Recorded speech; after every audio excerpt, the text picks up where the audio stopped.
Bonjour tout le monde et bienvenue dans cette toute nouvelle vidéo.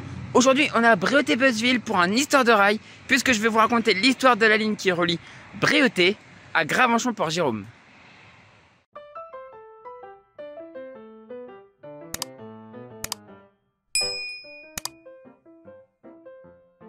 La ligne Bréauté-Beuzeville-Port-Jérôme naît du fait que la ligne Paris-Le Havre quittait la vallée de la Seine entre Rouen et Le Havre, et du coup ne desservait pas les localités industrielles qui étaient par exemple Lillebonne.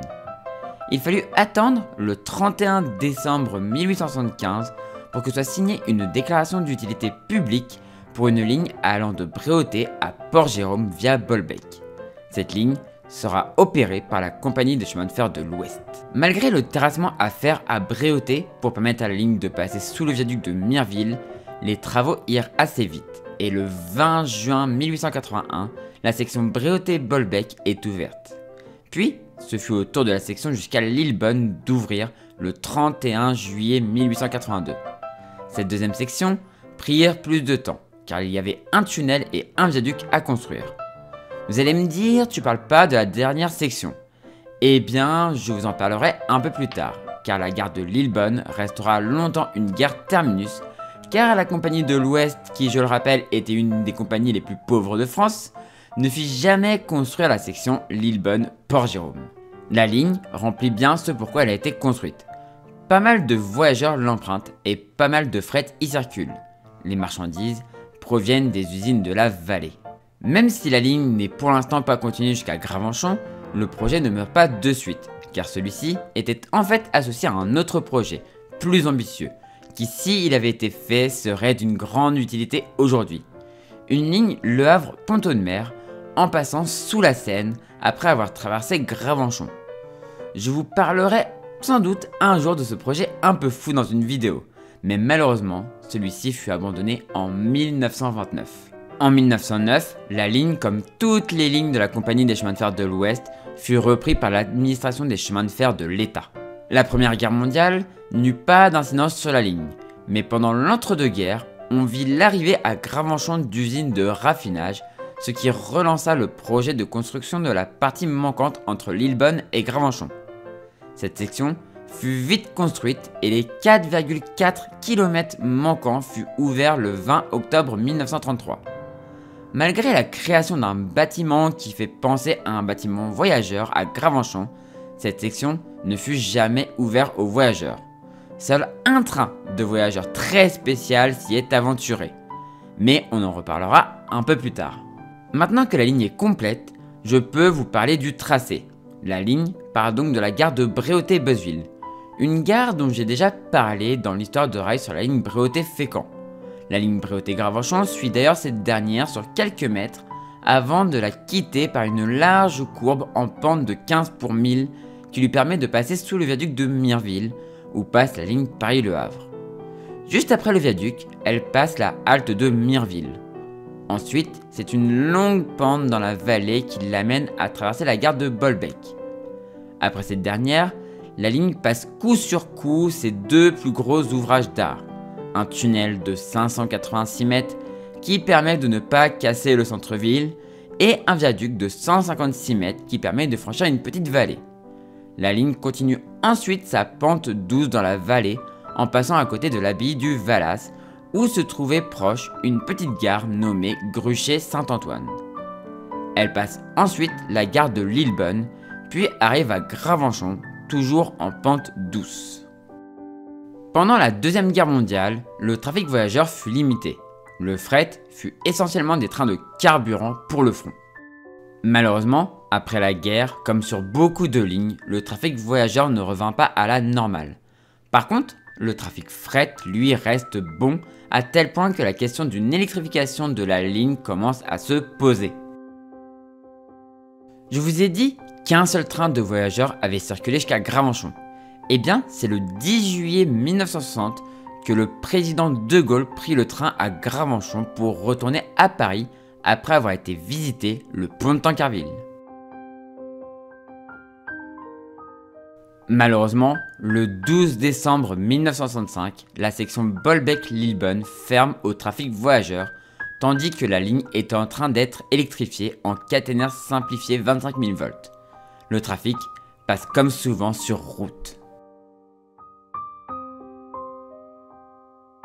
Le 3 mars 1969, c'est au tour de la section Bréauté-Bolbec de fermer aux voyageurs, le trafic passant sur des putains de cars. Vous avez vraiment cru que j'allais pas le dire?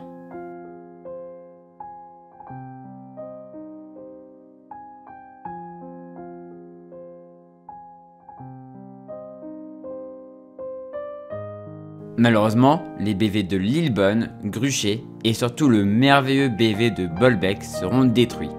Il n'en reste aujourd'hui rien.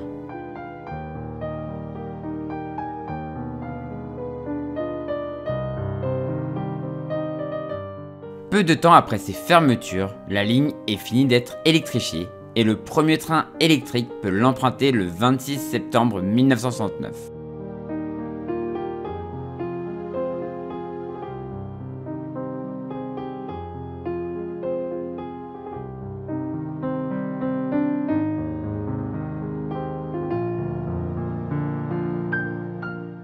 Depuis, la zone de Gravenchon s'est développée et en 1978, une voie de 4 km non électrifiée a été construite jusqu'au terminal container. À Gravenchon, ce sont une dizaine d'embranchements particuliers qui ont été installés. Les wagons, chargés, sont amenés jusqu'à la gare de Gravenchon où les trains complets sont assemblés, puis une locomotive électrique, maintenant principalement des Prima, viennent chercher le train complet.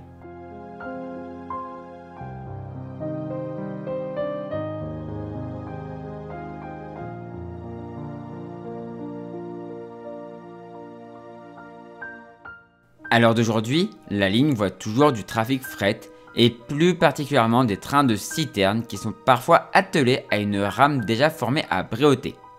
Niveau signalisation, la ligne est sous régime BAPR.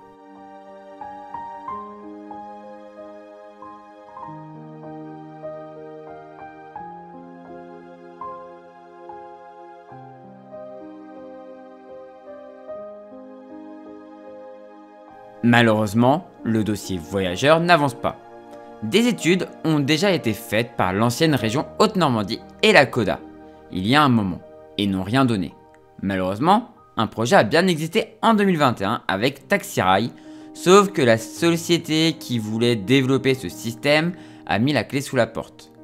En septembre 2021, H&M nous a encore une fois fait miroiter une potentielle réouverture qui depuis n'a pas avancé, alors qu'un trafic important de personnes se déplace pour aller dans l'agglomération havraise, depuis la ville de Lillebonne et Bolbec. Et que sur le papier, il n'y a qu'à faire des quais et potentiellement, dans l'idéal, mettre une deuxième voie dans les gares pour pouvoir faire des croisements. On pourrait s'inspirer par exemple de la gare de La Rochelle-Porte-Dauphine, où il y a une voie à quai, ce qui permet à des frets d'emprunter la ligne quand un train de voyageurs est à quai. Malheureusement, on le sait en Normandie, notre très cher président de région s'arrange bien avec les cars et n'a que faire de cramer du gazole en parallèle d'une ligne électrifiée.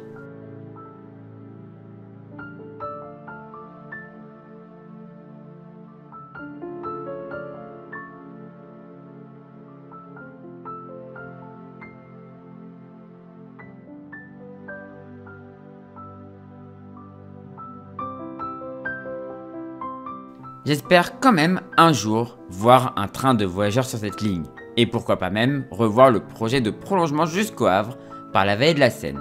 Je sais, je rêve, mais vu l'état du ferroviaire, le rêve est une des choses qu'on est sûr de ne pas perdre et qui ne fermera jamais.